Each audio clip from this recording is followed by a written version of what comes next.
Bom, gente, boa noite a todos. Desculpe pelo atrasar, mas faz parte, né, do candomblé, a gente tem de atrasar um pouquinho, ainda mais quando é uma festa grande. Eu sou Luciano de Oxóssi, estou aqui hoje, dando a obrigação de 14 anos em Sara de Oxum. A nossa história é muito longa, né? Foram 6 anos de namoro e esse namoro acabou nesse casamento lindo. Minha filha, apesar de, porque eu resolvi dar um comunicado a todos, eu, Luciano de Oxóssi, resolvi fechar a minha casa. Mas fechar barracão não significa que eu acabei, não quero mais o candomblé, não. Eu continuo sendo babalorixá porque eu não morri.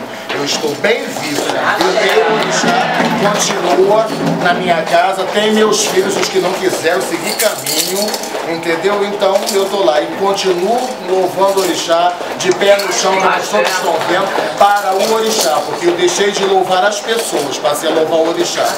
Mas graças a Deus e ao Oxóssi, o Oxóssi me bota pessoas boas no meu caminho, como tem meus filhos de casa aberta, então não fechei meu axé, porque tem filhos de casa aberta, a Tuca de Oxóssi está presente, tem outro que não pode estar presente, e Sara de Oxum, que hoje tomando 14 anos, que tem a casa dela aqui, tem outra casa em Oíba, apesar do extinto e do como é que se diz assim, extinto e falido, mas eu estou aqui porque o Oxum pediu para comer pelas minhas mãos. E eu espero, minha filha, que você tenha paz, saúde,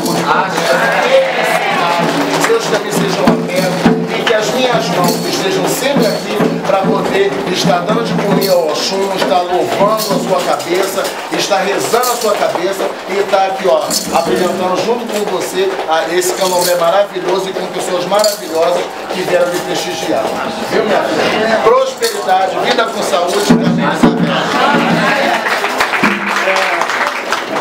Esse aqui é Daniel, o Ogã Daniel, que foi feito na barriga da mãe, traz a Biaxé. E o que acontece? Então hoje estou dando os direitos dele, finalizando as coisas deles, que levou-se tempo para poder fazer, né? A gente estava esperando crescer mais um pouquinho para a gente poder concretizar a obrigação dele. Então esse aí é o Ogã Daniel, que também está sentando o posto hoje, daqui a pouco vocês saberão o posto dele.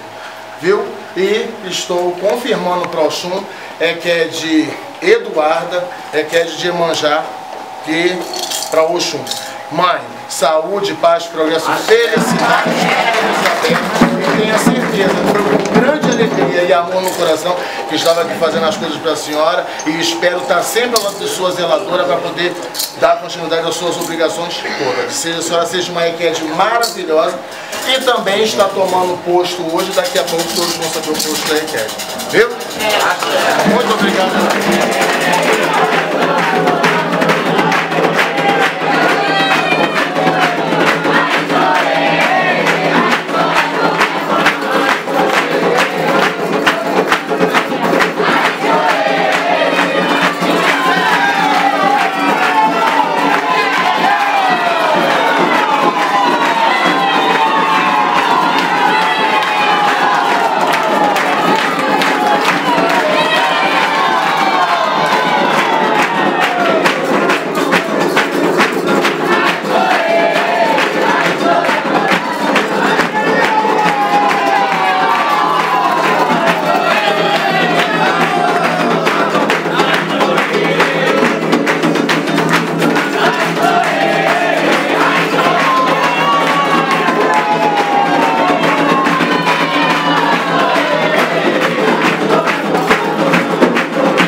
paz.